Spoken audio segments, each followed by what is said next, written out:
Hey, my friends, we will be right back to the show. But I have a question for you. Are you struggling with the impact of childhood trauma? Well, know that you're not alone. I'm here to let you know that I'm starting a brand new weekly coaching group that includes a year of life coaching, accountability, support, habit and goal setting, and more. I'm starting a waitlist for the group right now, and I'm only taking a handful of people. And I'll let you know that through this personalized coaching, we'll work together to help you understand how your childhood trauma has shaped your beliefs, behaviors, emotions, and will help you create a roadmap for healing and growth. Right now, you can schedule an absolutely free coaching session with me and get put on the wait list if you go to thinkunbroken.com. My friends, it's your time to turn your trauma into triumph, breakdowns into breakthroughs, and become the hero of your own story.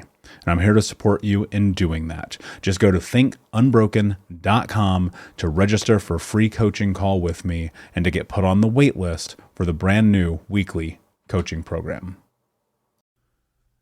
We'll be right back to the show. But before we do, I want to tell you about today's sponsor, FactorMeals.com, where if you go to factormeals.com/unbroken50 and use the code unbroken50, you can get 50% off your first order. That's factormeals.com/unbroken50. If you're like me and you are a person who is busy trying to create a life, heal, work on their health, wealth, and relationships, and not to mention deal with the day-to-days of normal life, you do not have time to be going to the grocery store and trying to figure out what you're going to cook every single day of the week. In fact, one time I did the math and I realized I was spending over 15 hours a week at the grocery store and cooking. When I added Factor, I got to use that time for myself, for my family, for my friends, for my community, and for my business. And so if you're in the place where you need some more support in the kitchen, head to factormeals.com/unbroken50 and use the code unbroken50 to get 50% off. Do you ever feel like life is a never-ending series of lessons while you try to find purpose, meaning, and answers? I am Vanessa Fontana, the host of Figuring Shit Out, a podcast where we undertake self-help, coming of age, and healing. As I live my 20s in New York City figuring shit out myself, I've realized that if you spend your whole life trying to get your act together, you don't have a life. You have an act. On Figuring Shit Out, every Sunday, you get to normalize the journey of not knowing and be guided into living your life with more intention and ease. Hey, my friends, we will be right back to the show. But I have a question for you. Are you struggling with the impact of childhood trauma? Well, know that you're not alone. I'm here to let you know that I'm starting a brand new weekly coaching group that includes a year of life coaching, accountability, support, habit and goal setting, and more. I'm starting a waitlist for the group right now, and I'm only taking a handful of people. And I'll let you know that through this personalized coaching, we'll work together to help you understand how your childhood trauma has shaped your beliefs, behaviors, emotions, and will help you create a roadmap for healing and growth. Right now, you can schedule an absolutely free coaching session with me and get put on the wait list if you go to thinkunbroken.com. My friends, it's your time to turn your trauma into triumph, breakdowns into breakthroughs, and become the hero of your own story. And I'm here to support you in doing that. Just go to thinkunbroken.com to register for a free coaching call with me and to get put on the wait list for the brand new weekly coaching program. About 8 years ago, might have been 7, I was listening to today's guest, Mark Divine, on Tom Bilyeu's Inside Quest. And I was immediately captivated. Like, I cannot really actually put into words the thoughts that were going through my head. At the time, it was early in this journey, and he was talking about things that I always was interested in: martial arts, meditation, yoga. Would come later to find that Mark was not only a Navy SEAL and an entrepreneur, business owner, author, podcast host, and Zen practitioner, but also just an incredible and giving human being. It's an honor for me today, literally, to be able to sit across from him and have this conversation on this podcast. There's times in our lives where we have the opportunity to sit and have conversations with people who maybe our heroes or mentors or people that we look up to. And I do not take that lightly. And I don't take your time lightly either, because I know the huge amount of investment that you spend when you come and share this experience with me. And so for that, I say thank you. Mark's journey is one that is really bathed in decisions, like so many people, to go and create the life, to be the conspirer of your own journey and your own story. And like anyone, on a vision quest to find out and better understand who he is. And I'm incredibly excited about this episode. Before we get in, I want to read a quote, or a passage, I should say, from his book, Unbeatable Mind, just to kind of lay the context and the groundwork for the expectation of what you're about to step into. Yoga reinforced the notion that daily training and practice was more important than any specific teacher or skill. The journey of disciplining and yoking, the word yoga means to yoke, the mind, body, and spirit to still itself and focus on higher order notions of being and living is one of the greatest secrets to personal development.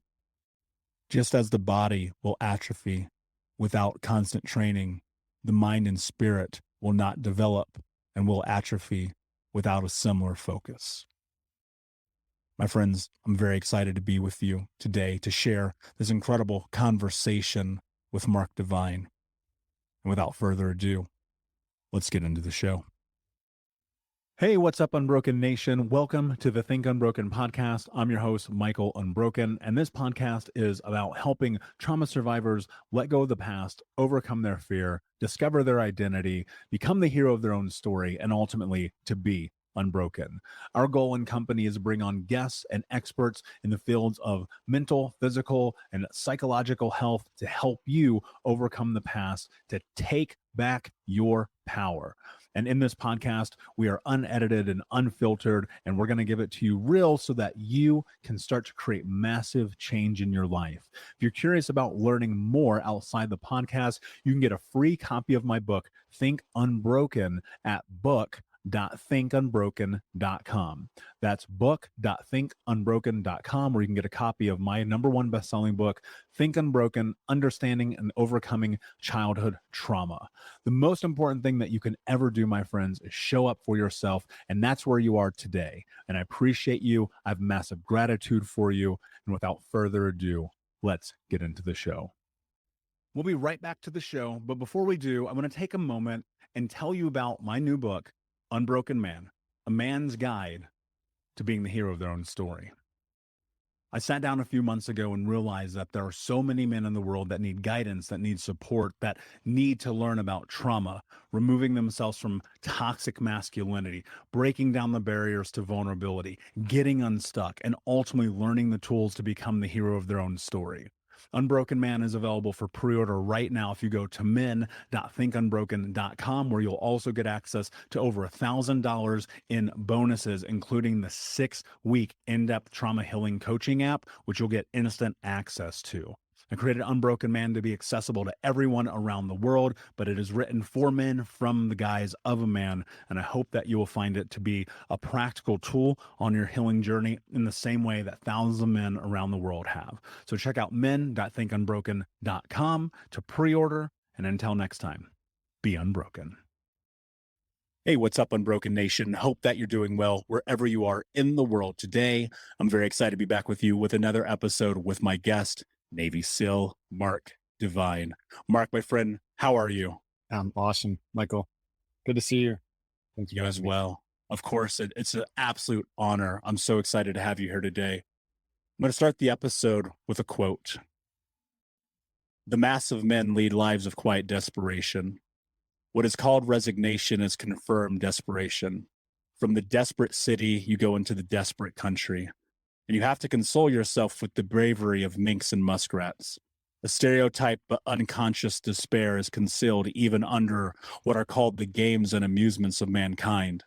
There is no play in them, for this comes after work. But it is a characteristic of wisdom not to do desperate things. Awesome. What does that mean to you? Oh, man. Well, It means when the mass of people, which is, you know, pretty much everybody until they decide otherwise, live by the story that they've been taught is the story of their, culture or the norm, right? Normalization of a life to fit within their constraints, which are a construct. Right? And so, unfortunately, when you live to someone else's construct of reality, you're missing your own reality, your own potential, your own possibilities, your own creative force and energy. And it may seem okay for a while because you can have success if you follow the rules of that construct. And so you can have financial success, like you and I talked about on my podcast. You can have, a lot of things that appear to be worthy, like even a great social media following, right? Or the success of the Kardashians. But you may also be living a life of just quiet desperation because your spirit's just crying out the real, the true, right? The life of no regrets at a spiritual, holistic level, life force level. Anyways, that's kind of a more drawn. I could have given you a very simple answer: is that live a life no regrets, right? So you don't have the quiet desperation that you're going to get to the end of your life, and like when they interview people who are on or near their deathbeds, they rarely ever say they want more money, they want more accomplishments, they want more degrees, they want more boats, they want more girlfriends. They always say they regret not spending more time with their family. They regret not following their passion and aligning with their purpose. They regret not playing more, not music, not being more creative, not spending more time in nature. So living a life of quiet desperation is allowing those regrets to build up and not taking control and living the life you're meant to or that's possible for you. And that's a reality that I think, unfortunately, so many people face. True. And I know, Because this is not easy, right? yes, What I just described and what you describe in your podcast it's the path less taken, right? Like Robert said, it's the right path, not the left path. The left path is the common, it's the ordinary, it's the habituated path. The right path is the unknown. It's the scary path, but it's the path to freedom. Most people don't take it because it scares the shit out of them. yeah. I know that you were faced with an interesting decision to make in your youth that I want to get into. There was a sign on a door that called to you, right? There was something about this idea that you could be someone special. Mm-hmm. But that day, the store happened to be closed. That's right. It was a store And you made it selling something unique. and you made a decision to go back. Why? It's the same thing that spoke to me as what spoke to you when you stared at yourself in the mirror, 13 years ago and said, no, not this anymore. And I was living, I guess I feel that I'm incredibly fortunate to have had my midlife crisis at 21 years old or 22 years old. Because I already experienced that desperation already. I could sense, because I had started a meditation when I went to New York City after graduating Colgate University. I went to New York City, and I was following that drumbeat of that cultural norm, to get into the white collar work and become a consultant, and then maybe likely into investment banking or trading, and make a ton of money like my peers were and their fathers and parents, and maybe go back and be run my family business, which had been around for over 100 years. It's not an insignificant business. It's 400 employees and had created a lot of wealth for our family, or stability, I should say.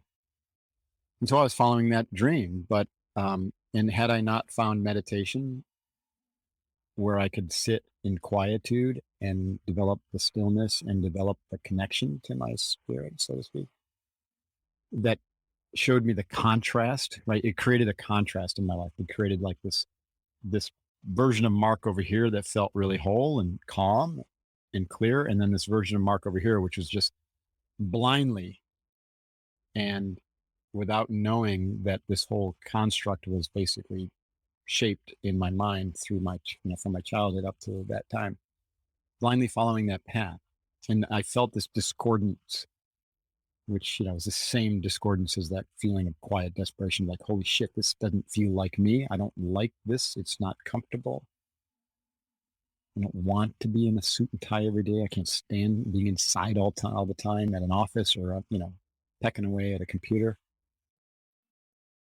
And I started to feel desperate, mainly because I greatly accelerated the experience through meditation of what could be something different, what could be possibilities, what's real in my life in terms of why I'm on this planet. I wasn't on this planet just to make money. I was on this planet for a very specific purpose. I don't think I would have found that had I not found meditation.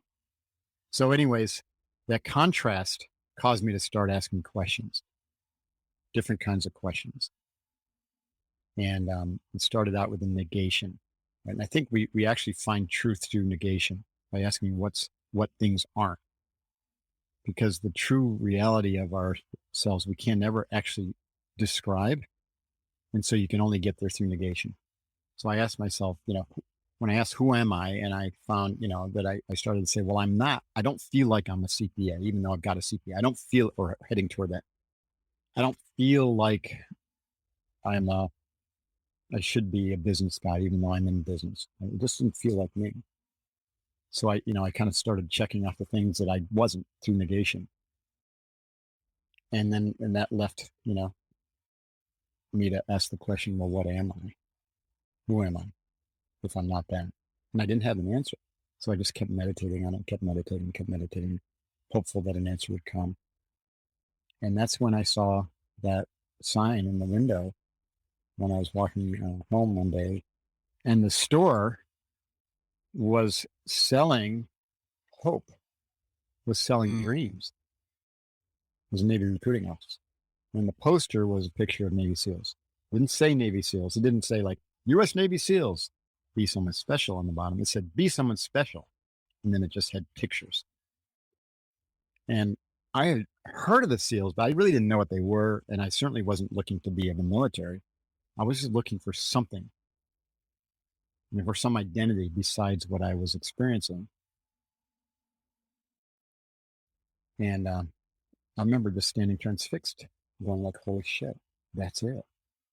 That's what, my voice has been, my inner spiritual voice had been trying to whisper to me that not only is that not it, that Mr. Mark Divine CPA chasing after money and in this life of, growing quiet desperation, but you're meant to be a warrior. And I didn't really quite grasp that until I saw those pictures, and it just spoke to me. I was like, that's what I am. That's what I'm meant to be. That's what I'm meant to do. Mind you, I didn't say I'm meant to be a Navy SEAL. I said I'm meant to be a warrior. Because I believe that our callings in life are more archetypal than specific, like a career / job or vocational. They can align, right? You can align your archetypal purpose with a vocation, like being a military warrior, like you wanted to be and like I was. But it doesn't have to be that way. A warrior can show up in many different ways, many different professions. And I've been a warrior as an athlete. I've been a warrior as a Navy SEAL. I've been a warrior as a thought leader, right? Podcaster, author. So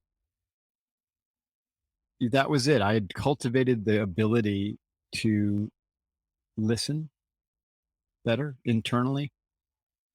And that's what allowed me to hear, this discordant, growing sense of discontentment.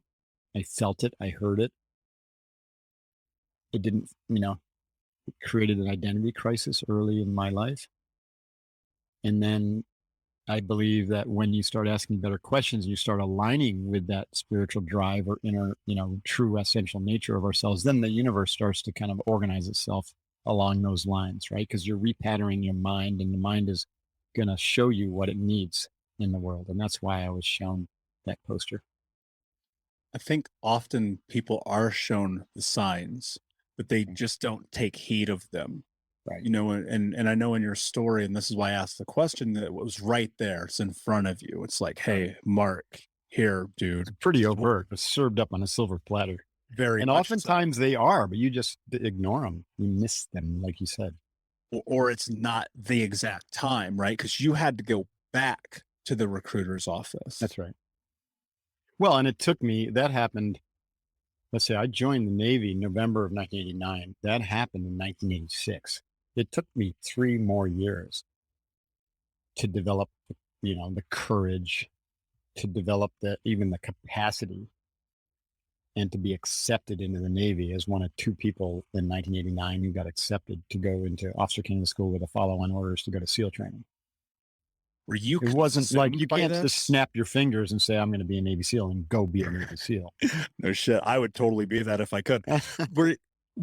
Were you obsessed with this? Was this consuming you? Like, what was happening in that, transpiring in that window of time? Well, it was like a slow build. Initially, it was me, after I saw that poster, and even went and spoke to both the officer and enlisted recruiters, and got them basically trying to tell me don't do it, trying to deter me, because they knew the odds were pretty stacked against me. But I so I just sat with that, and I had to sit with all the doubt. I had to sit with all the people. When I first was sharing the idea with people, I learned that was a bad idea. Like we talked about earlier, people aren't necessarily your allies. Your inner circle isn't necessarily your allies when you are considering a major transformation or change in your life, because, you're basically moving away from their codependent relationship with you. And you're not going to need them anymore. They're not going to need you. And so a lot of times they'll try to hold you back or tell you, don't do this, or you don't need this. And I can't tell how many people told me, I don't need to do that. The military is for people who can't do what you're doing. I mean, And that's not true at all. it's not true, but it is true, Yes. right? And so think about your situation and countless others. Like, the military is an incredible path for people who perceive there to be limited other options. And it's a phenomenal jobs and skills training and character building program for people who grew up in traumatic families or in the middle of nowhere, to get off the farm. It's a phenomenal place to go for the GI Bill and to cut your teeth for 4 to 6 years. I mean, in upstate New York, and certainly with my father, the military was, almost for losers. Like, that was unspoken, but I hate saying that now, but I believe he felt that it was for people who really couldn't, or screwing up. And the reason he felt that way is because he screwed up by getting drunk and driving his car into his fraternity house at Union College and standing in front of a judge, and the judge saying, dude, you fucked up. You either can spend some time in jail, or B, spend some time in the army. And he goes, B, I'll take B. And so he found himself in Germany in the 11th Airborne. And it was it was a decaying unit at the end of the Cold War that didn't really have much of a mission. And so they were all drinking, and just morale was horrible and discipline was horrible. And so he had a horrible experience.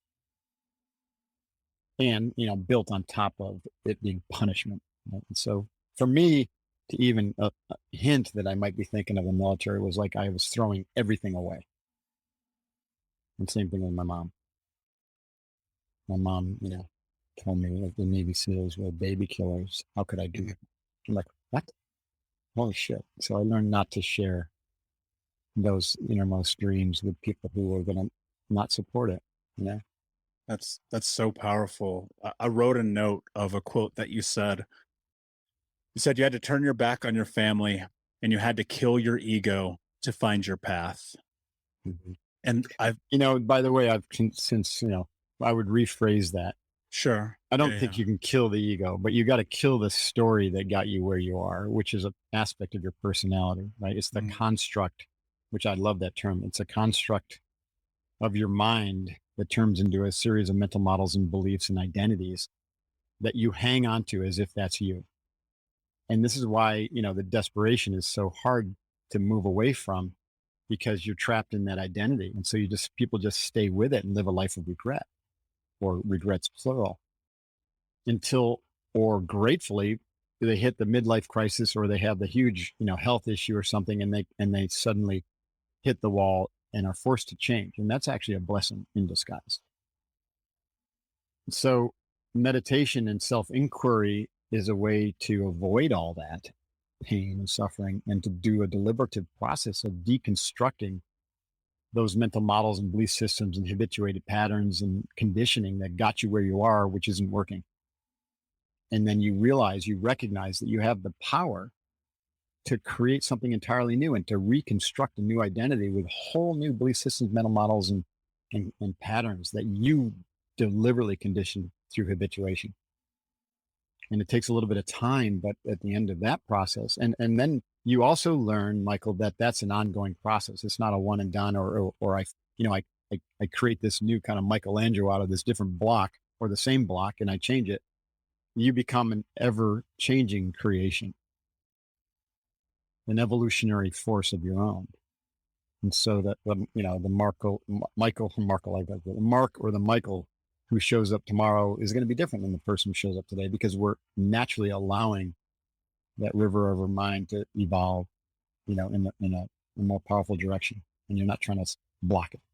And you should embrace it. And I think people fear that so desperately, right? That's where the desperation for me used to exist. I was so scared of potential, so scared of what could be, because we get inundated with these ideas of what we're supposed to be from the people around us, from our community, from our upbringing. I mean, hell, from television these days, right? And, it's deep concentration and focus that I believe allows you to step into that place of creating the mental capacity to be able to evolve into what you have the capability of being. And Right. one of the things I've been very curious about, because people always talk about, meditation, journaling. We're not saying anything new. But what I want to dive into is there a space in your journey where you've had to reconcile like being a warrior, but also being Zen? Like, how did that's such a dichotomy. Like, how does that exist in sync with each other? I don't see it as a dichotomy. It's just a misperception, right? And Okay. so combining action and non-action is like thinking about the Navy SEAL warrior and the Zen warrior. Both are incredibly important. And the Zen has been missing, even in the warrior arts, for many, many years, right? As you think about like the samurai, or even the Spartans, right? The Spartans probably didn't call it meditation, but they did it, right? And they understood that you had to combine the hard with the soft, the action with the inaction, and they had to come together.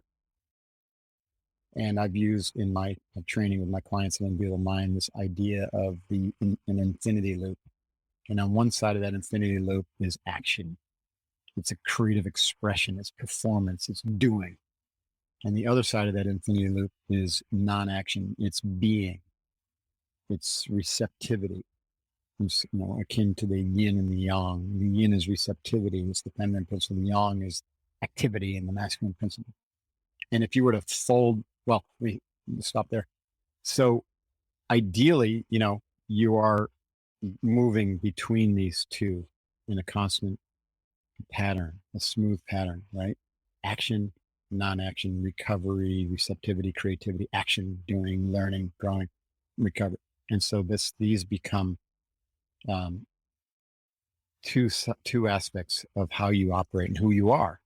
And the more adept you become at this philosophy, which usually means the more work of introspection, the more work you spend on the internal, the creative, the yin side, then the more of these things, this idea collapses to a single point.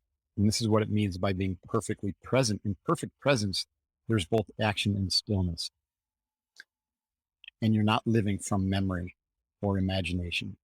You're just here, and your actions and thoughts and words become aligned in total integrity, and they're spontaneous. The Japanese warriors have a word for that called shibumi, effortless perfection. And that's what I strive for. Ironically, if you take that infinity loop and you collapse it on itself, it becomes the yin yang symbol. And in the yin yang symbol, you see often one version of it, you see a black dot in the white side of it and a white dot in the black side, or oftentimes just a dot in the middle. And that is akin to what I was talking about, where ultimately there's action in inaction and inaction in action. I know it's hard to say that, but they coexist and they co-arise. And I call that simultaneity. I was literally about to ask you if there's equilibrium Yes. in this experience, and It then takes time to train that, but ultimately it's equilibrium, it's in balance. It's not experienced that way in a time space continuum, because action and doing always takes longer than being, which is spontaneous. Like, for instance, taking our examples, we made our decision to change our lives in a single moment that then took years to play out. Right. And so in the field of potential, in the yin field, all potential lies. And one thought, one powerful thought, or one decision, one choice, one intention can change everything in the field of action. But you can't, without an extraordinarily powerful mind, you can't change everything right now with the snap of a finger. It takes time to play out because you have a lot of inertia, a lot of buildup of energy, past energy and momentum with things from choices you made years ago and the way you were thinking years ago. But you'll never change if you don't make that choice. So you make the choice and then you start changing things. And if you start getting really, really clear, you recognize, oh, the choice, the master choice is to change, to transform in the direction, right? But that direction is the right direction because it's aligned with your purpose, your archetypal purpose, and you're very clear upon how you're going to fulfill that purpose. That would be in my world, my mission. Then you can start getting really clear about what actions or behaviors can I change right now to deconstruct and move away quickly from the way I was living to where I want to go. And you can take like 5 powerful actions a day, and within a year, you can transform everything in your life. But that's unusual level of thinking, right? yeah, It's not impossible. It's great. And in fact, today it's more possible than ever before because of all the information that's out there, all the podcasts, all the mentors, all the great books, everything that like you relied on. I didn't have any of that. I had Napoleon Hill's Think and Grow Rich, right? And I had Jim Rohn's book and then Tony Robbins, right? So which he helped me literally just become more positive and understand how important it is to be positive and not negative, right? yeah, and that's kind of the direction I actually want to go. It's so funny you say that. When I wrote my first book, I started it with a very strong sentence because I wanted it to resonate with people. Child abuse is war. Yeah. But we live in war all the time. Like there's a literal war, there's wars you've been in, there are the military wars, there's the war of the mind, there's the war of the experience. Like I think about Sun Tzu often in this. There's the art of war. But you said something I think is really important. You said you have to kind of let go. You have to let your past be what it is to be able to move into who you are. People get trapped, Mark. Mhm. How do you get untrapped from war? You have to, as a warrior, you learn, and this is an important thing to learn, that fighting the enemy with revenge, right, with wrath, with hate, w- weakens you. It makes you a worse person. You turn into essentially your own war criminal. Mm, And that is not necessary. You can be a warrior with love in your heart. You can be a warrior with forgiveness and acceptance. You can be a warrior with non-attachment to fighting, with negative energy and just do the job, just get it done. That's the ultimate warrior. Like the ultimate warrior Navy SEALs is doing it because they serve the country, not because they're putting wrathful, negative energy, vehemently opposed to the individuals they're trying to, destroy. The ultimate warrior has love and respect for his or her enemies. And the ultimate warrior, the trained warrior, is the last one to use violence.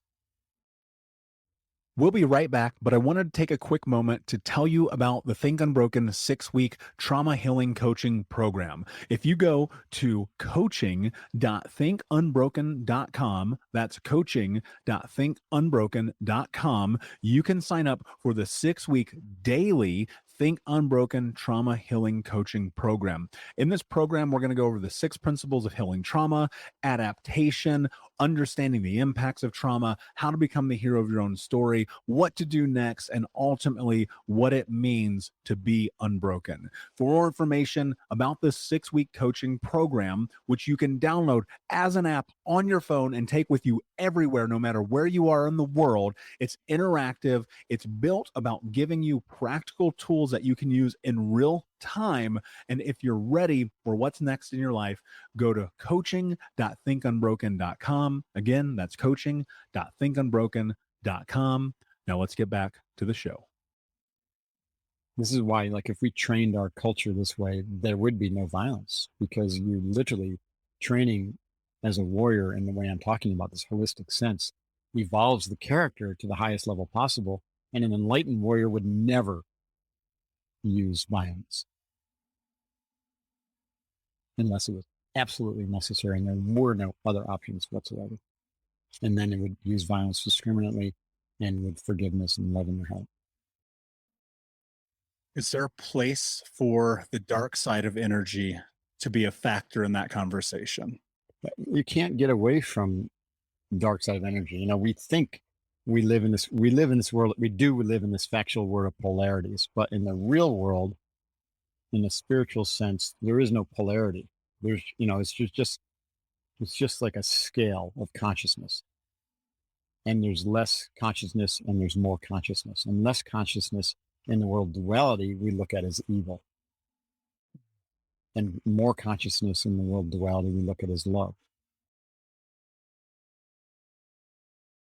So you can't, you know, if you step into fear, if you're a loving person, but you're not permanently there, you're not vibrating there, you haven't trained yourself to be there, it's just a temporary state, and you can get triggered into fear, which then turns into anger and aggression and retribution, then you're no better than someone who's permanently there. You just temporarily are able to pull yourself out of it. I mean, you could say you're better when you're out of it, but when you're in it, you know, you're at the same level of energy. This is why war on blank leads to more blank, right? War on terror leads to more terror. The war on drugs leads to more drugs. The war on poverty led to more poverty. It's because you're meeting the negative energy at the same level that created it, and it just exacerbates it. It magnifies it. Yeah. And so at an individual level, you know, if you want to fight things that are bad in your life, don't fight it at the same level that created it. You have to go to a whole new level. And that level includes acceptance and forgiveness and self love. That's like the magic pill, right? Mm-hmm. And I think people struggle, and I did for a long time, because I thought self acceptance and love was drugs and money and food and cars. And then what I realized, actually what it was being okay with who I am. But so many people struggle with that idea that they have control over their identity. And I'll reference what you mentioned earlier, this idea about the construct of the matrix. And I do fully believe we have the ability to change everything around us, to be the arbiter of our future, to be the one in control. But I don't think people understand the framework of the baseline of stepping into that level of control. Mm-hmm. Does that come through meditation? Does that come through Zen? It can. Well, it comes through some practice that takes you away from the limiting constructs and the contraction into believing the stories, right? And so a practice like yoga, and I don't mean stretchy bendy yoga, I mean the practice of unification, which is yoga, reintegration, or, you know, whether and yoga shows up in many forms, you know, in its Buddhist form as meditation, in its, you know, Chinese form as Qigong, you know, or Kung Fu, or the martial arts, you know, that I did, or it's Western form, which is Unbeatable Mind, where it's a Western form of yoga, as I understood yoga, which is the oldest science of personal development known to humankind, thousands and thousands of years old. And so a path of yoga or a path of integration or wholeness is a practice. It means you are recognizing that through effort, you can improve your physical, mental, emotional, and spiritual aspects of your being, which will lead you to be more positive, to vibrate at a higher level, to have more health and energy and abundance in the world. And then as you continue that practice, you're led more into the spiritual dimensions, and you start making decisions more from that perspective and not for the material success and the achievements and the resume. Ultimately, though, the practice itself becomes the obstacle, because then you track and identify yourself as this person who has got this practice, and this practice is what's leading you to that wholeness or fullness, and so then you become task oriented and task saturated with the practice, and then you're not able to literally surrender into the reality, the true reality, your true nature, your essential nature, which is beyond doing or efforting. This is actually what happened to me. My Zen practice was one of concentration, and it was extraordinary, powerful way for me to train my mind. And then of course the SEALs amplified that, because SEAL training is just like concentration on steroids. SEALs are extraordinarily focused and attentive to their task and their mission, and very, very talented. But that doesn't work for developing at a spiritual level, because efforting eventually will lead you only so far, and then you have to let go. You have to be able to surrender. You have to be able to step into that yin, because all practice is all on that left side of that infinity loop, right? It's all on, or the whichever side you saw when I was drawing that loop. It's on the actions, the yang side, and finding total peace, contentment, and presence, or being able to live in this now moment where where the act of perceiving is everything, and the perceiver and the perceived collapse into the moment. That can only be found through total surrender. I've often thought to myself, perception is reality. Yeah. Well, perceiving is reality. Break that. Perception is, there's three aspects to how we show up in the world. Let me use the term knower. There's the knower, which is you or me. There is the known, which is either knowledge or, this perceived reality or an object, right? And then there's this process, which is the knowing. And my correction there wasn't meant to say you're wrong, but it means you're close to the truth. But the real truth is, what's only real in the moment is the knowing. And the known and the knower are not real in that moment. They're temporary. They are temporary aspects of this time-space continuum we call physical life, that are created and co-created to help us experience that which we are knowing in that moment. Where right? This is my philosophy, but I do believe when you investigate deeply on the path of on a spiritual practice, and I don't mean like religion, I mean like true spiritual practice, where you're trying to understand the nature of reality and your reality, or what you would call your whole self or your spiritual self or whatever. One is inevitably led to this conclusion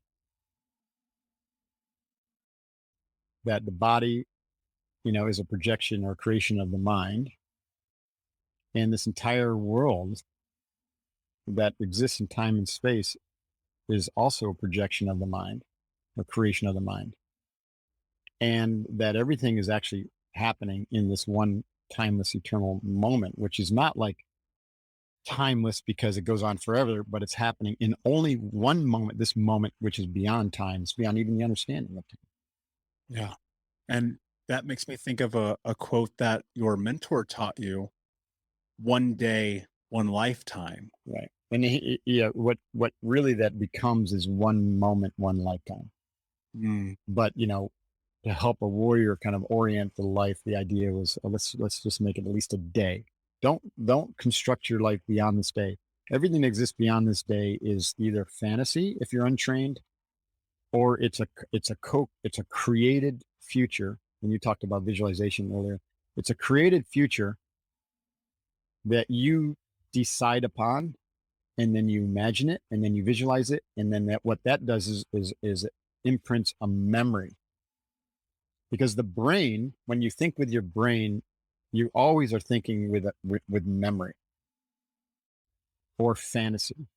And fantasy is always built upon some sort of imagery or idea that you've seen or heard or read. And so, or constructed out of something maybe that happened in an altered state experience, like a psychedelic journey, you know. So like some of our best sci-fi came from psychedelic journeys, and some of our coolest art and whatnot. And so when we think solely with our brain, meaning when you're merged with your thoughts and you haven't developed this witnessing capacity, which accrues through meditation practice and other types of practices similar, then you're always thinking and acting from memory. In the past sense, that's something that happened to you, and usually that's a memory of some disaster, because we tend to magnify the bad and the negative in our lives over the positive, and so that leads us to have more of that because we remember that and we fixate on it in our memory. Or it's some imagined future which is often unknown to us, and so it becomes either fear or desire. Because let's say you look at a billionaire and you're like, wow, I wish I had a yacht like that, but I don't know how I could ever get there. And it's not me, that's him or her. And so, there's this sense that it's not you, which creates this gap, this fear. And so when you practice in the way that I'm talking about, you in this one day, one lifetime principles, you look at that and say, you know what, none of that exists. What really exists is what's right in front of me right now. And you practice just starting out with just today. What if today was my last day on this planet? How can I live this day with no regrets? And and I'm not talking about going into a bacchanalian feast of this, as if the meteor was going to hit the earth. That's a different story, right? Go ahead and drink up a storm, have a good time, because if that's truly the last day, then let's go. Go out the bang. But I'm talking about is with the expectation that the sun will rise tomorrow. But and especially with a warrior, it's not a guarantee. Not a guarantee with anybody, for that matter. So what can make today the best day possible, where I'm moving toward fulfilling my purpose? I'm moving toward bringing more love and light into the world. And I'm going to go to sleep tonight with learning, growing, and no regrets. And wow, what a powerful, powerful principle, because you completely construct your life very differently than just being barreled along in survival mode or like kind of like the walking zombie of the average business professional, just going through the motions. I want to step into that gap for a moment. Sure. Because I think that's obviously, as you said, the disconnect. That's where the fear is. That's where all the things that stop you from being able to build and create that thing that you want in your life or believe or envision you can have exists. Where is the space to move through the gap? Like, what is it? Is there a tool? Is there a thought process? Like, sure. How do you go from, man, I can see it, but I live life like I got a million years left? There are many paths, right? There are as many paths as there are people, but there are certain obstacles and certain generalities that we can point to that have worked well for others and work well for me and for my clients. First is, it's very difficult to step into that gap if you're radically unhealthy, right? Like when you were 350 pounds and smoking cigarettes every day and drinking, and when I used to drink every day, like it was difficult for me,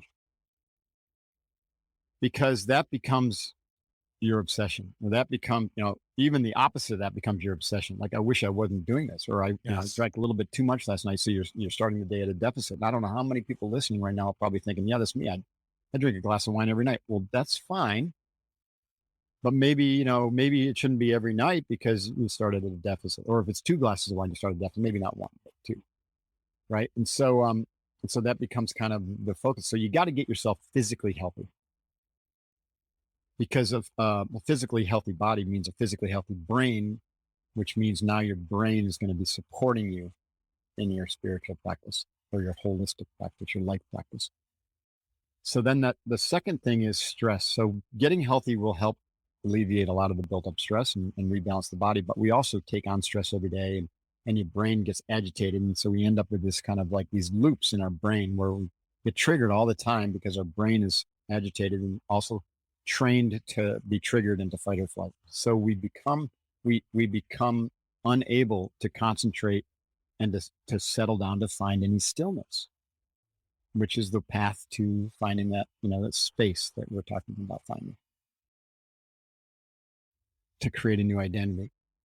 And so I prescribe and have been since 2006, a practice called box breathing, which is basically, nostril deep diaphragmatic breathing with a hold after the inhale and the exhale. 5 count in, 5 count hold, 5 count out, 5 count hold. And what this does is it massages your vagus nerves. It gives you all this oxygen and life force. It strengthens your mind. It's a concentration practice, and it's arousal control practice, which means it's activating your parasympathetic nervous system, which is countering the fight or flight response, the sympathetic nervous system response. And so it's taking your brain and body into a state of calm alertness, which if they were to do a QEEG, you'd have kind of an alpha beta, high alpha, low beta kind of brain waves in your executive functioning areas, neocortex, which is felt or experienced as subjective state of calm alertness. And with that calm alertness, you're able to turn your attention inward to begin to investigate the nature of your inner reality, that yin, that potential side of that infinity loop, and away from just outward focus and action. And so this is where now a practice of meditation starts to become effective. And most people don't ever get there because they're too agitated, they're too out of shape, and they haven't trained the arousal control response to get into that sympathetic or balanced state. And so they try to sit down and meditate, and their minds are all over the place, like what Tom Ballou calls think-a-tating. And now sitting down and breathing and listening to Headspace or something has health benefits, but it's not the same as meditating the way I'm talking about, where you've calmed your body, mind, and you're able to turn your attention inward. And now you're looking for the source of awareness itself, the aspect of you that absolutely just is here, present, knows that it's alive and knows that it's thinking, and is even aware while you're dreaming and sleeping. It's beyond the consciousness of the mind. It's pure awareness. And you look for that. And when you intentionally look for that, when you've trained your mind through arousal control, attention control, concentration, and mindful awareness, which are 4 steps or preliminary stages in this meditative process, then you're able to turn your inward attention around to look for attention itself, to look for awareness itself. In a way, one of my meditation instructors, Dan Brown, called this awareness, finding awareness through awareness. Love that. It can't not find itself. Yeah, that makes perfect sense to me. Right? And awareness is found in that present moment. So you just keep coming back to that present moment, coming back to that present moment, coming back to that present moment. One of the most profound practices, which has become my practice after I learned to stop efforting and to surrender, is the practice of asking, who am I? And this was Ramana Maharshi's practice, an Indian sage. And it comes from a tradition of yogis who found that this is the simple and most profound way, and didn't require, you to be a cave or part of a monastery, or, do all sorts of ablutions and cleansings and 30 years of meditation. It's just keep coming back to asking yourself, who am I? And you find that at the reality level, as you get more and more acute with your awareness, that you're not the identity. First of all, you're not the things that you do or accomplish in your life. Like, I am not the Navy SEAL. I am not the MBA CPA. I'm not the guy doing this podcast or hosting this podcast. That is an aspect of the reality, but it's not my true reality. So move beyond that. No, You go into the internal, the concepts, right? The virtual world. I am not these thoughts. I am not these beliefs. I am not this identity. Okay. And so then you ask, if I'm not that, then who am I? And you keep getting closer and closer to the truth, right? Like you look around in your awareness and try to find Michael. Like close your eyes, and everyone's listening. Don't do it if you're driving. Close your eyes and try to find Sally, Mark, John, Bill, Fred. Like where do you look? Is it in your heart? Is it in your big toe? Is it somewhere in your brain? You're like, no, it's an identity. It's an idea. Okay, so then where's that idea? Is it in the left side of my brain, the right side of my brain? Is it in my forehead, or is it in my belly? Oh, the ideas. What is an idea? Right. And I have that idea, then it's gone. Then I have another idea, then it's gone. And I have another idea. And so we find out that we're just a bunch of thought streams that come and go and arise. But what's always present is awareness. And so you say, well, I'm not even those thought streams. And without those thought streams, I still am. Oh, so that's who I am. I am that which exists beyond, before, and after all of those other things, beyond this idea that, because even like, what is this physical body when you look at it at a quantum level? It's just no different than a chair. It's just organized differently, right? It's just quantum bits and bytes and qubits and, right? That are organized into atoms, that are organized into molecules, that are organized into, cells, that are organized into organs, that are organized into this thing we call a human body. But you deconstruct it all and we're just energy. And so is that chair. And so is this microphone. So am I really any different than this microphone? I am, in the sense that I have more consciousness. Anyways, it's a fascinating journey. And I encourage everyone to take that journey, because it transforms everything in terms of how you view the world and how you live your life, because you find that still center point in your actions, and it makes you more powerful, and you have the full access to your entire creative force as a human being. You don't live in limitation anymore. That's exactly the journey I went down, and I'm so glad that you brought light to that. And I hope that people will rewind and go and listen to what you just said again. Mark, this has been an absolutely incredible conversation, my friend. I agree. Before I ask you my last question, can you please tell everyone where they can find you? Yeah. Look for me in the quantum. No, I'm just kidding. I am actually a hardcore Navy SEAL too. So don't think I'm all airy fairy here. I just fascinated with this stuff. MarkDivine.com is my website, and it kind of can point you to the other stuff. If you're interested in our training, Unbeatable Mind, go to unbeatablemind.com. If you are a warrior and you want to challenge yourself in the hardest training in the world, check out sealfit.com. And I'm available, you can find me on Instagram and Facebook at Real Mark Divine, Twitter at Mark Divine, just Mark Divine, stuff like that. Brilliant. Of course, put all my the books are on Amazon, easy day to find those. If you're interested in what I'm having to say, then there's two probably places to start with my books. One is called Unbeatable Mind, and that's like my philosophy, a self-published book, kind of like yours, Unbroken, where I talk about my philosophies of life. And I don't really get into the metaphysics like we did here, because I wrote that in 2014 and I've updated it, but I kept it at a practical level, as you know, because you've read that. Yes. But I go into box breathing and concentration and, all the, get people on a path to wholeness. And then the way of the seal is really, so Unbeatable Mind is really more about the yin side of that equation. And the way of the seal is the yang. Like, how do you bring this stuff to kick ass and take names in the real world with practical skills? Thinking like a Navy SEAL and leading like a Navy SEAL. I love it. And I love both of those books, so I do highly recommend. My last question for you, my friend. What does it mean to you to be unbroken? Yeah, I love that. Well, it's similar to what it means to be unbeatable. It's to be whole.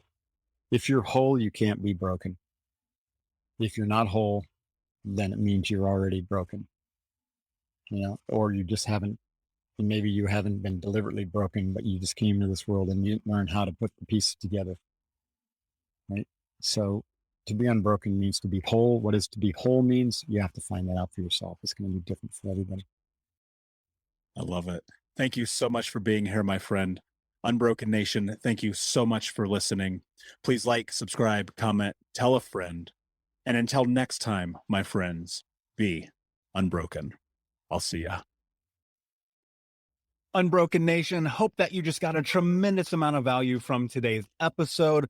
I want to know what you think. Please do me a favor and review, rate, and share the episode with 3 friends on social media today. It would mean the world if you did, because ultimately at the end of the day, creating community and connection is how we heal generational trauma in the world. And I need your help to do that, Unbroken Nation. So if you're on iTunes or Spotify or wherever you are, please like, comment, share, review. I want to know not only what you like about the show, but how I can make the show better, how I can make this further about helping you on your healing journey. So do me a favor, and when you do, shoot me a screenshot of you making the review to my DM at Michael Unbroken on Instagram, so that I can have a conversation with you, say hi, and more importantly, so I can share it with the Unbroken Nation.